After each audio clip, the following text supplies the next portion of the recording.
Okay, so I gotta start out this particular video with a couple of shout outs to some content creators who are calling out the hypocrisy of AA, but they might have a little bit of a different approach to it than I do. And I do want to make a mention of that before I dive into the video, by the way. But there's a lady named Emma who's had a podcast out for quite some time on Spotify called Groupthink. I think one of the earliest episodes that I encountered was like December of 2024, so it's a fairly new podcast.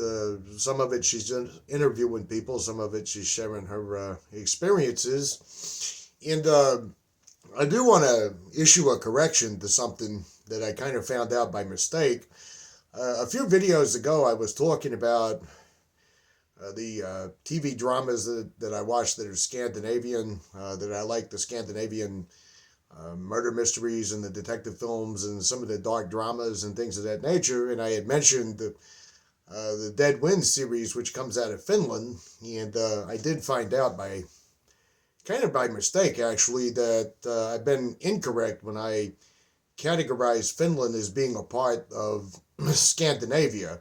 It's actually not considered part of Scandinavia. There was a Finland YouTuber who pointed that out to me, actually. Her videos are not about AA or anything like that. It's actually all about Finland. And yeah, Finland's not a part of Scandinavia. The languages are completely different. If you've ever tried to do anything with Duolingo out of curiosity after watching a TV show or something like that, you find out how differently they are versus Norway, Sweden, where it's almost kind of close, but not quite the same. There are differences, but Finland is a completely different type of language with different cases and all that other kind of thing. But Emma, who's from Finland, has a podcast out called Groupthink. I'll put a link to that in the video description after I get it uploaded. If you don't see it right away when this video first comes on, I upload these videos from my phone, and then I got to go to my desktop and try to do all the writing out the tags and the links and the video description and all of that. So yeah, my webcam on my desktop, for those who remember my earlier videos, was the imagery was shit for the most part. And it was a fairly decent webcam, so I don't know what I was doing wrong with that. But there's that one that I wanted to start with, and then there's another one called Sobriety Bestie, who subscribed to me yesterday or the day before. I had watched one of her very first videos, leaving AA after 10 years, and I was roughly in AA around that same time period. I was in there maybe a little over 11 years. I could lie and say I was in there 12 years, 12 steps. It was God who wanted me to leave AA, but I'm not going to do that. But she had brought about a point in her video about leaving AA after 10 years that said that AA had her literally treating her normal human emotions and her normal thoughts and patterns and just in general who she is as a person, treating it like pathologies. And I had alluded to that on here before in other videos, but I didn't think about how well aptly that's put. They take basic human nature and they turn basic human nature into some sort of bizarre sin against the made up higher power in the sky that, punishes people with drunkenness for not kissing its ass enough, which is a very bizarre setup when you really think about it. But before I forget, the one thing that I said I wanted to make mention of, I have had a few. Well, I do have the obvious cult defenders that come onto the channel, let me know what a garbage human being I am and how I'm just a dry drunk who had a bad experience with AA, and, that's all this channel is all about, They know what I think, they know what my motivations are, they know what I did in all 11 years in AA, they know about how I worked the steps and how I honestly prayed and all that other kind of thing. They got me, they know how to read my mind, being in meetings for a long period of time makes you a God guru, and you can read people's interpretations and motives. But, like I said before on here, I don't respond to them in the hope of getting through to them. I respond to them so that people who view this channel who are in the same boat, the same boat that I was in when I was feeling like I was losing my mind because I could not stop drinking and AA wasn't giving me any kind of relief or any kind of anything. It was just making me more pathological and neurotic and depressed and anxious.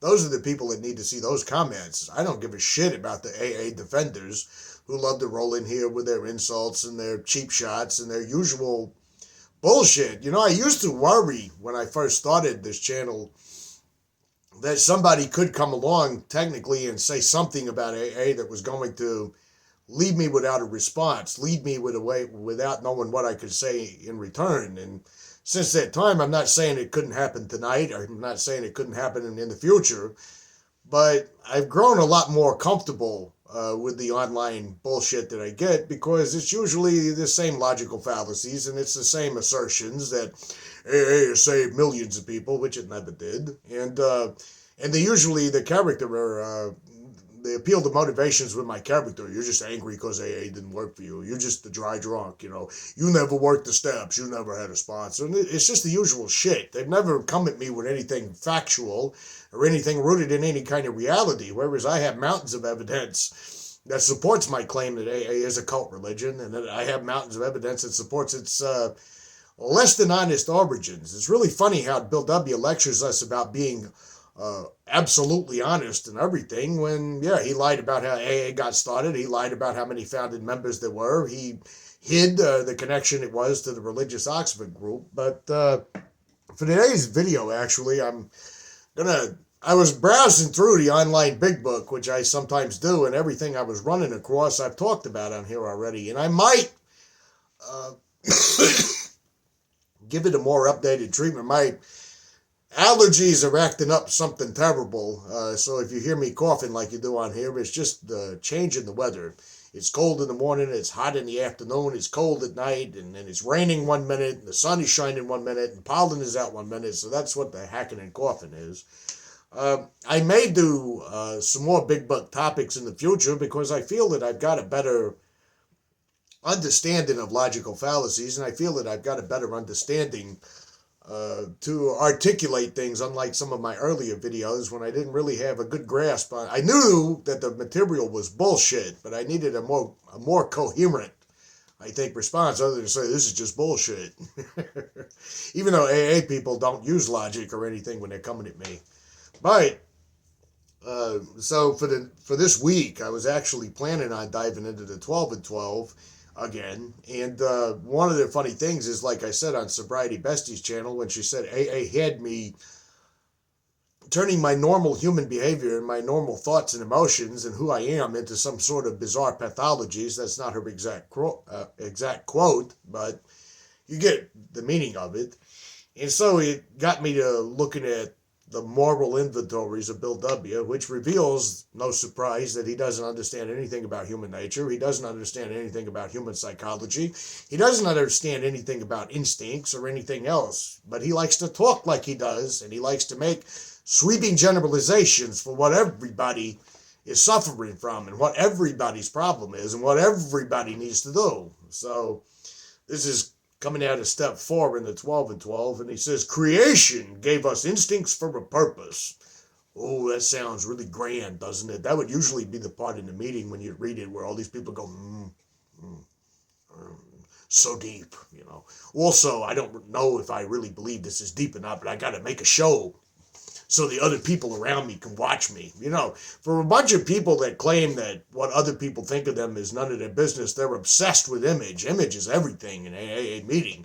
You got to nod even harder than the other nodders, because you got to look like you're vibing way more sober than the other people who may not be vibing sober. By the way, before I go any further, I used to look at the gurus when I was sitting in the back and nobody paid attention to me any longer, because I was a chronic relapser, and the gurus generally look bored out of their mind, and they look like they couldn't wait to be called on. And I've seen some gurus literally stomp out of a meeting when there's like 10 minutes left, and they know they're not going to get a chance to run their mouth about the usual shit that they used to run their mouths about. And I'm like, you've been going to meetings telling these same stories for 20 fucking years. Surely you'll be okay for one night, right? But anyway, creation gave us instincts for a purpose. How do you know this? How do you know that creation gave us instincts for a purpose? What scientific proof do you have that there was a creation, that we didn't evolve into these instincts as emergent properties of biological evolution? Like, we didn't just poof into existence with these instincts, you know. The instincts sort of come about after, you know, the early days when you had to dodge saber-toothed tigers and you had to watch out for those people on that mountain behind that rock over there. We don't know who they are. They might bash in our brains with another rock. So we'll just take this wooden branch here and maybe we can make it. Look, if we do this, it's sharp and we can stab somebody with it and that kind of thing. You know, hunger and all those other things, an emergent property of biological evolution. But he doesn't have any demonstration that creation gave us instincts for a purpose. He just says it without proof, of course. You know, without them, we wouldn't be complete human beings. Complete human beings. That's too idiotic to even try to respond to. If men and women didn't exert themselves to be as secure in their persons, made no effort to harvest food or construct shelter, there would be no survival. You think? If they didn't reproduce, the earth wouldn't be populated. If there were no social instinct, if men cared nothing for society or one another, there would be no society. Do you know how societies are formed? I mean, you do know that societies came into being, probably heavily theorized. I could post a few links to a few papers about it. I mean, we don't know 100%. There are theories and ideas about this, but, you know, the hunter-gatherers who evolved into what they would later become found out it was much easier to cooperate than kill one another, probably. More than likely, there is something to that. So, again, I don't know what's your point? You know, you surely have a point here other than making grand statements, right? So these desires for the sex relation, for material and emotional security, and for companionship are perfectly necessary and right, and surely God-given. Perfectly necessary and right. They are. I don't know if you could call it perfectly necessary and right the way he's describing it. He's describing it like there was like the higher power in the sky that punishes people with drunkenness just kind of pulled you out of a alcohol-making factory and just set you down right here and said, you shall be hungry, you shall want sex, you shall want emotional and mental security, so it's necessary and right. That's not really how it works. That's not really how human nature works. That's not how any of this works. But Bill is clueless. I don't even know if he has a point to make here. What does this have to do with drinking again? And how do you know it's God-given? You're making a pretty huge leap if you're going to say, we have these instincts, we get hungry, we like sex, we enjoy having friends, and we enjoy being emotionally stable. Therefore, a higher power in the sky, spirit of the universe, is the cause of it all. I mean, you're making quite a huge leap there, aren't you? You don't have any evidence to do this. I mean, what if I said emotions are good things? Emotions are awesome. Therefore, the flying purple dragon at the center of the universe that breathes purple fire and blue light onto the earth is surely the one who did it all. I mean, you're making a huge leap from human beings have instincts, a higher power, spirit of the universe, that punishes you for not apologizing for your instincts all the days of your life in fourth steps and fifth steps, must have done it all. And by the way, if these are all necessary and right, why are they considered bad by Bill W.? I guess he doesn't explain that. Yet these instincts, so necessary for our existence, often far exceed their proper functions. Proper functions. Proper functions. How do you define a proper function? How do you define what it's supposed to be? Are you just saying that because you advocate for the old hardcore Protestant style attitude of life where it's one man and one woman, and there's no different sexual orientations apparently in Bill W.'s world, and you only do sex in the missionary position with the lights out where nobody can see one another because sex is so terrible just to produce a child. If you do anything outside of that, it's exceeding its intended purpose. I mean, is that what he's hinting at here? He doesn't really say. He just says it exceeds its proper function. What is a proper function of an instinct? And how do you know when you're exceeding it? How do you know that your particular brand of what a proper function from an instinct is the correct way of doing it? How do you come to this conclusion? How do you come to this conclusion that maybe this culture over here that's polyamorous versus this culture over here, which is not polyamorous, versus this culture over here who does this, versus the Paraha tribe in South America who doesn't believe in any kind of higher power and who's afraid of sleep for long periods of time because they're afraid that if you sleep too long, it could be dangerous for you. How do you know their version of it's not right? How do you get to determine that your vision for what a proper function is the correct way to do this? You're going to give me some evidence, right? No, you're just going to keep on making assertions powerfully, blindly, many times subtly. They drive us, dominate us, and insist upon ruling our lives.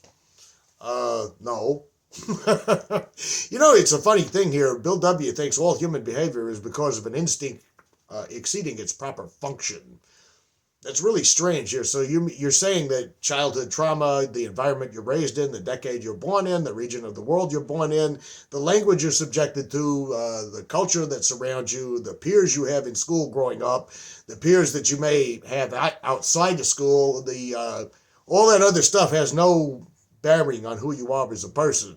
It's just the instincts. So if you were born and raised, let's say in Queens, or if you was born and raised in a small town in North Dakota, if you have any differing attitudes about life, or if you have any different political opinions, or if you have any different maybe ideas, that doesn't have anything to do with cultural relativity. It doesn't have anything to do with maybe the time period you were born in. It doesn't have anything to do with the peers you made. It's all about the instincts that are dominating your life, right? That's what it's about, according to Bill W.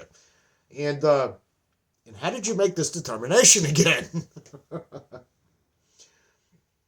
Our desires for sex, for material and emotional security. Oh yeah, sex is a terrible word, and AA almost functions like this anti-sex society. It talks about sex in this like it's a filthy, disgusting word that we should all be ashamed of, but then turns around and protects the predators and protects the people who prey on the vulnerable people, and says, well, like a troll that I had on my comment section not too long ago who said, you have sex predators everywhere. I'm glad our legal system works like that, aren't you?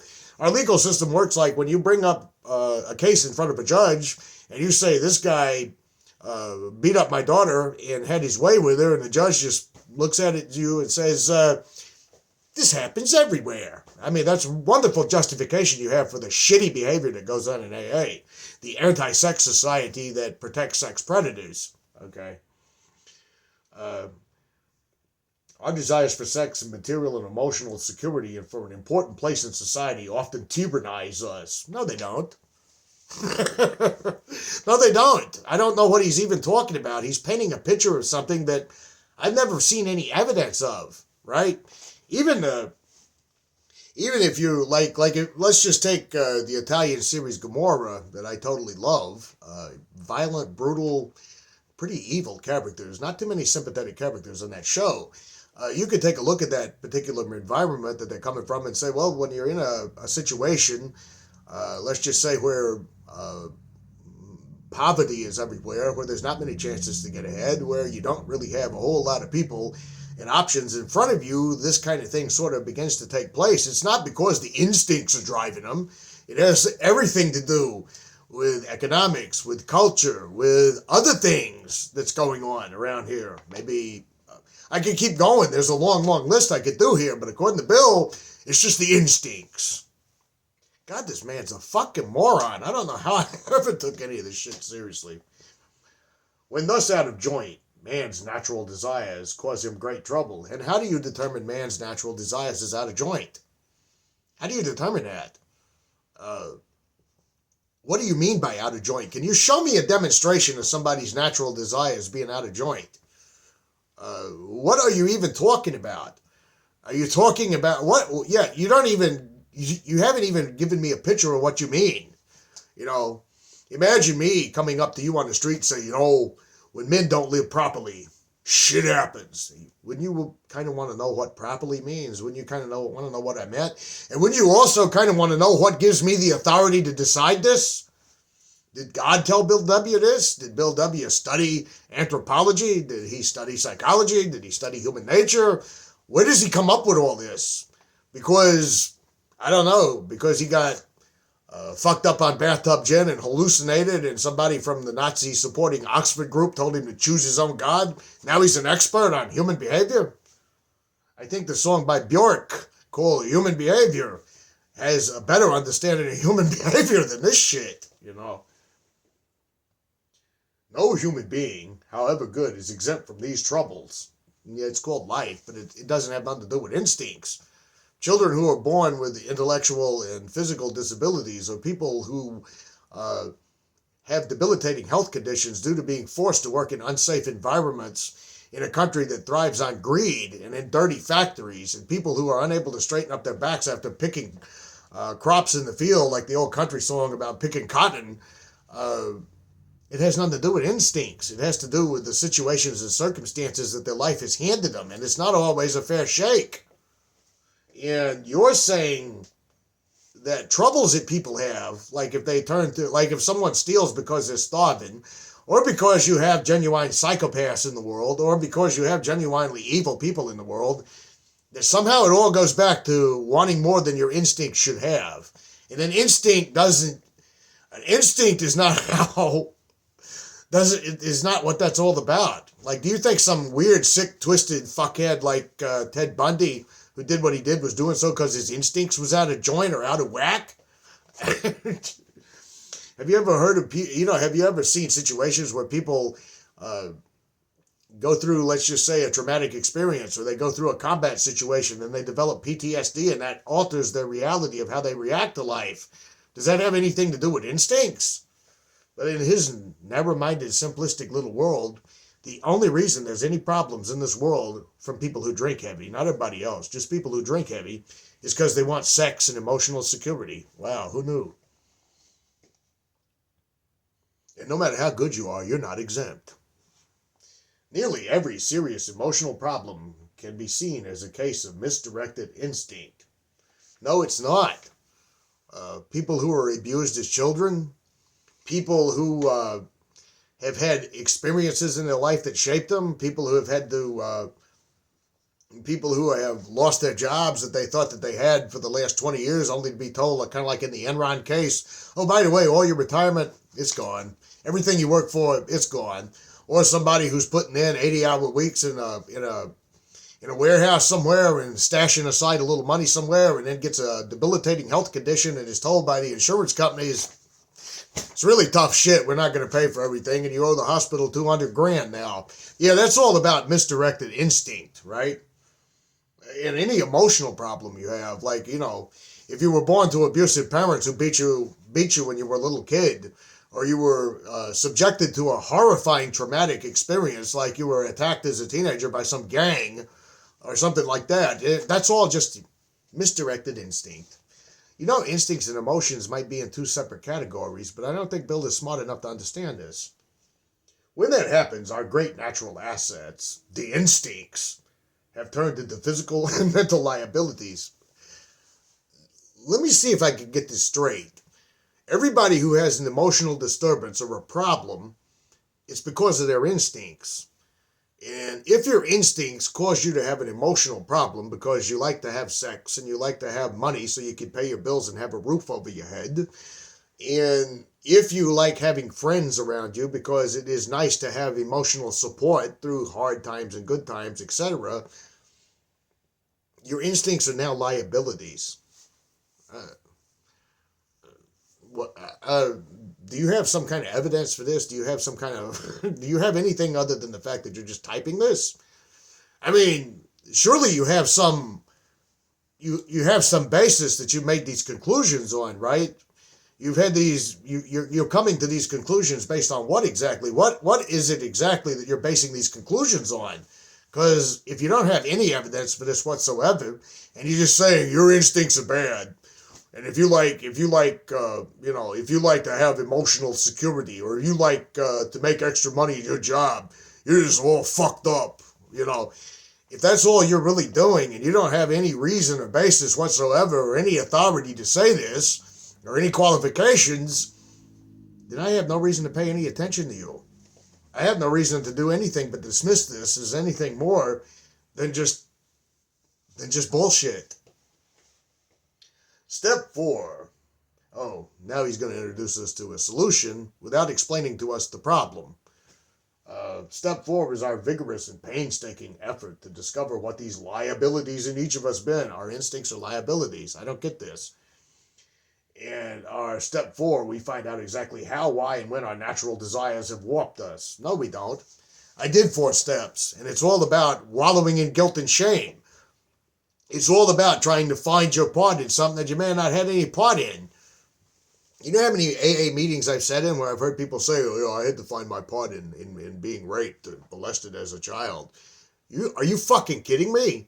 What kind of an evil fucking program tells you that if you were molested as a child or raped, that you got a part in that? You know, it's a really strange thing because unlike Bill W. here, I've actually did some deep dives and some research into this. And although I don't have a professional credential behind my name, it is pretty normal for kids who have been raised in abusive, emotionally abusive, and physically abusive environments, along with women who have been, and men and women who have been sexually traumatized, to actually feel like they are to blame for this trauma. There are actual victims of sexual violence who have said, I almost feel like I'm the one to blame for this. And you go to AA, and AA tells you, guess what? That's not an illusion. It's true. You are to blame for all of it. That's bullshit. That's unhealthy. That's dangerous to tell people that kind of shit.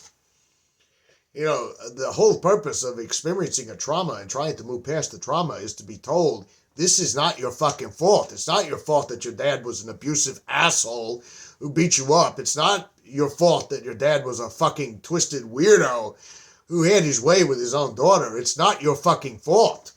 This asshole seems to think that, our natural desires is the problem for all of it. We've just been warped, by natural desires. And if the natural desires have warped us. So, in other words, if you wake up in the middle of the night and you want a candy bar, that's your natural desire warping you. There's something wrong with you. And guess what? It's a sin. It's a sin against the made-up AA higher power spirit of the universe. I should do a video on Erythropo's dilemma. Oh, I said that wrong. I butchered that word. But Erythropro, I'll look it up, do a video on it. How about that? Okay. We wish to look squarely at the unhappiness that this has caused others and ourselves. No, you don't. The whole entire 4-step with its 3 columns is all about wallowing in guilt and shame and trying to make you feel like you've done something wrong for everything, for all of it. You know, the little example, Mr. Brown is upset that his wife cheated on him. It hurt his security. It hurt his security. Right, like there's no emotional damage in something happening to a partner you trusted, wife, husband, whatever, that you trusted, that you are intimate with, that you share personal details of your life with, that you love. Finding out they've looked you square in the face and lied to you behind you, and done something to you. It's just about your security. That's all it is. And by the way, I'm not one of these moral Puritans that thinks that every single person who's ever cheated is a bad person either. I don't believe in doing that whole shaming thing, because there was a guy in AA that I knew of personally that would sit in every meeting and he'd say, my wife cheated on me 10 years ago, and I remind her about it each and every day. Well, if she cheated on you 10 years ago for whatever reason, and it's not my place to really say because I'm not a psychiatrist and a therapist or whatever the fuck else it is, you're being kind of a dickhead if you're staying with her 10 years and reminding her about it every day. If it's going to affect you that fucking badly, then maybe you should see a divorce lawyer. But if you're going to take somebody hostage and you're going to just remind them of the fact that they cheated on you for all the days of their life, and you're going to beat them down with it at every single opportunity and absolve yourself of any... Well, that's really funny because the AA is all about looking at your part in it, but old-timers don't obey those rules, then yeah, you're doing something wrong. If someone cheats on you and you can't get over it, then you don't need to be in a relationship with them any longer. And I say that as someone who has been cheated on. But this is bullshit.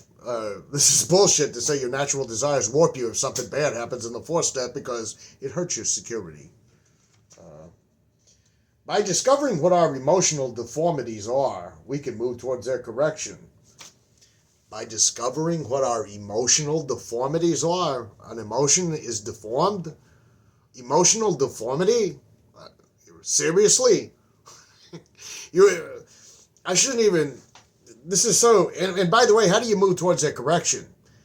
Because you can't graduate from AA. You can't get out of it. You have to keep going through these same steps over and over again, re-traumatizing yourself over and over again. Sit at meetings for the next 2 decades talking about them over and over again. So how are you moving towards that correction? Because you can't ever be cured. You only get a daily reprieve contingent upon whether the spirit of the universe, AA, higher power, decides to give it to you or not. If he decides not to give it to you and you get drunk again, it's still all your fault any fucking way. So how are you moving towards that correction again? What are you moving towards? You know, it's like they say, progress, not perfection. Oh, what progress? You only get a daily reprieve. Then you got to go back tomorrow morning and do it all over again. It's worse than Sisyphus rolling the boulder up the mountain, and only for it to roll across him and him go all the way down to the bottom of the mountain and have to roll it back up again. By the way, if you ever want to read an interesting philosophical work, read Albert Camus' The Myth of Sisyphus, if I'm saying that correctly. Without a willing and persistent effort to do this, there can be little sobriety contentment for us. I'm going to read it again.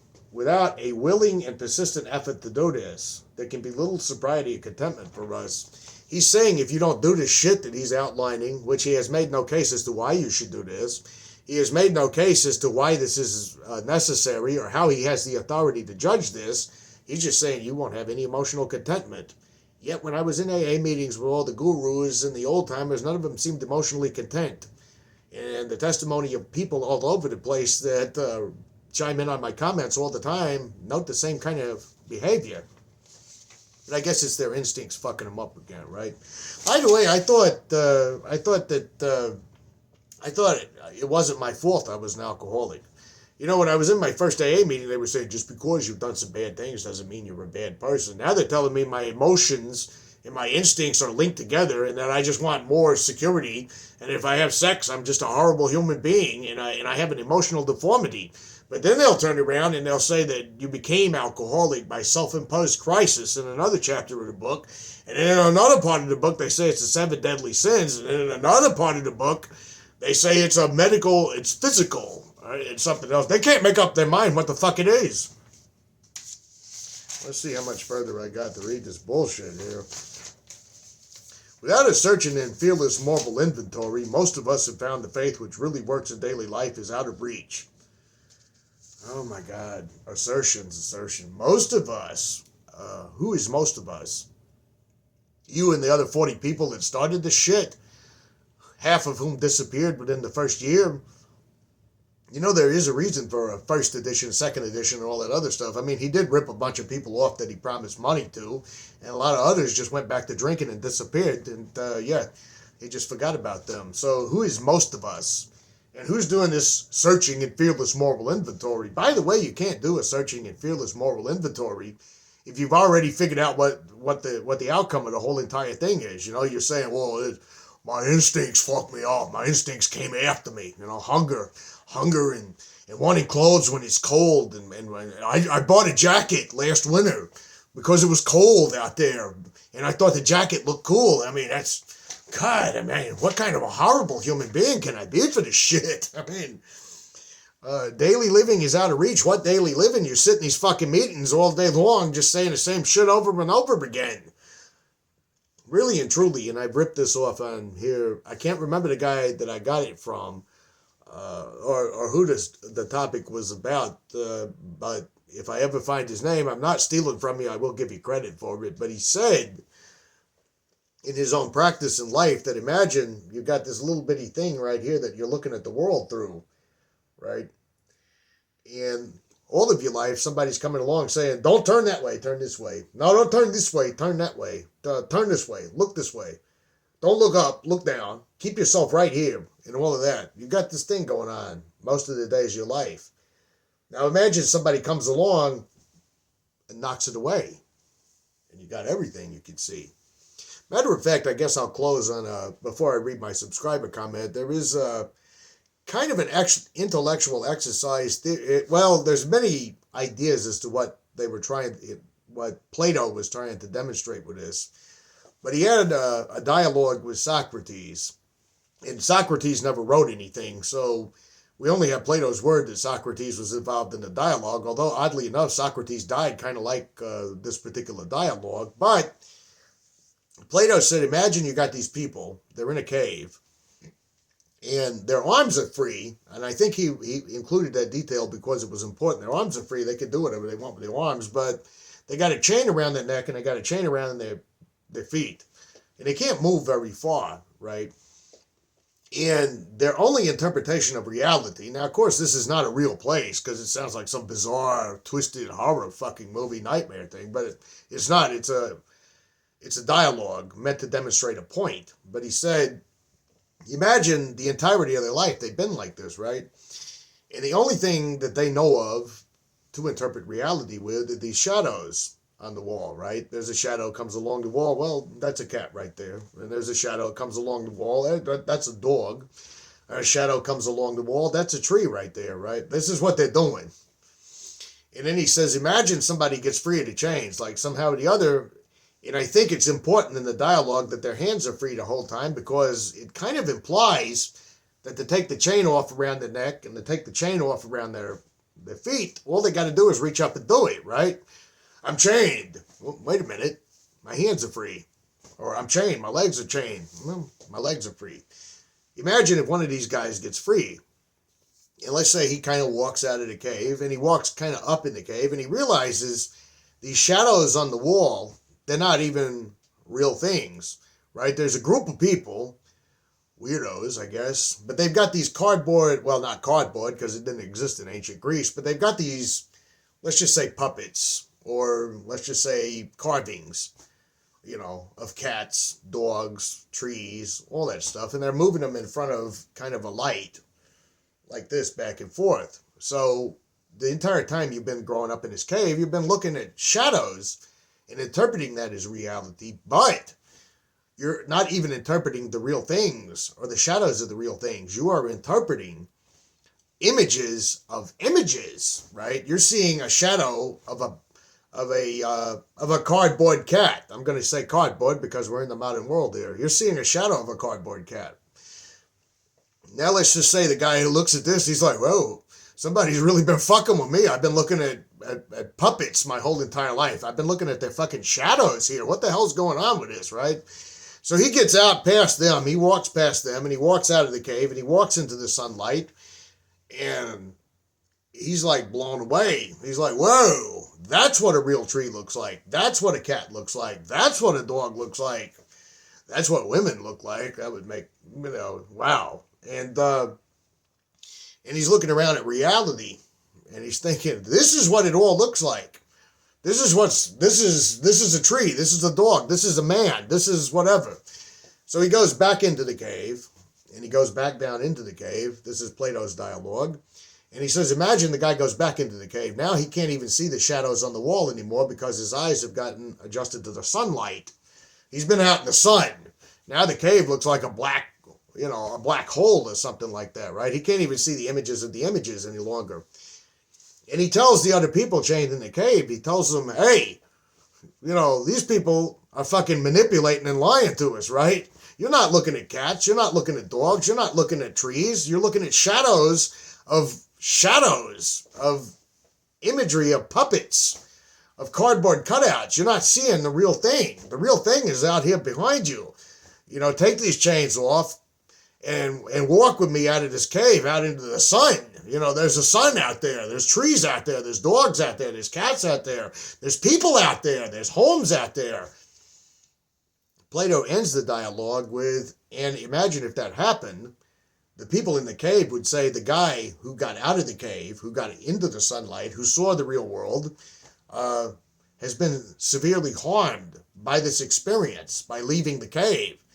And Plato says, I think the people who are chained in the cave would kill the guy who got out into the world and into the sunlight. And that's kind of what I think oftentimes drives the people who despise my content so much. It's the same kind of situation. When you get out of the cult, when you see the reality behind the images, you can't go back. And yeah, they'll try to kill you for seeing the reality behind the images. So yeah, escape the fucking cave. Get out of there. There's nothing wrong with your instincts. There's nothing wrong with wanting emotional security. There's nothing wrong with being you as a person. Anyway, I think I've done enough for this week on this one. And yeah, I want to get a subscriber comment up like always. And oh yeah, this one comes from a subscriber who says, it would drive me crazy when you would just try and have a regular conversation and they would always try and teach me a lesson about life and stinking thinking. Like they are so more enlightened than me. That's not humility. I mentioned once how I don't like crowds and I got a lecture how that's my addiction talking. And I need to get comfortable being uncomfortable. Actually, I'm just a homebody and always have been. Nothing wrong with that. Yeah, there's nothing wrong with just being you, you know? You don't have to make a pathology out of every kind of thing that you have, you know? Maybe you like watching a movie because you just like watching a movie. Maybe a cigar is just a cigar, even though I don't know that Freud or Jung really said that. And yeah, you don't have a case of fucked up instincts. If you do have problems with addiction, it's probably due to both environmental factors, to things in your past, or maybe just, it could be any number of things. It's as varied as everything else.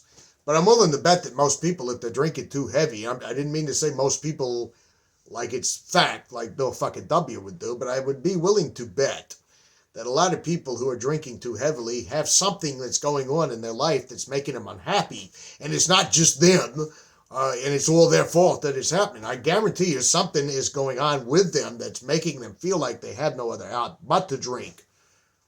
And anyway, yeah, I guess I'll see you guys next week. Chime in on the comments. Let me know what you think. Check out those other channels and podcasts that I'm going to post when I get this video up. And I'll see you next time.